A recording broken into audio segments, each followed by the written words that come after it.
போடா நீங்க. என்னதான் நான் ஸ்பைடர்மேன் இருக்கலாம், பட் நீங்க தான் என் சூப்பர்மேன். ஐயோ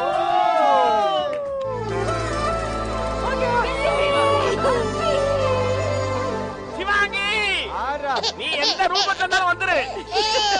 தங்கமே ஒன்னதான் தேடி வந்த நானே.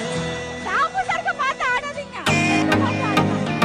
இந்த வைரமே உனதான். சூப்பர் பயங்கரமா இருக்கு. ஏய், ரெண்டு பேரோட கல்யாணத்துக்கு நம்ம எல்லாரும் கண்டிப்பா போகணும், சரியா? ரகசியமா ரூட்ட போட்டு கடத்தானும் கடத்தானும் ஐயோ ஐயோ எப்பா பயங்கரமா இருக்கு. Super super. இதுக்கெல்லாம் ஒரு முடிவு எடுத்தாகணும் சிவாங்கி. நான் ரொம்ப ஹாப்பி.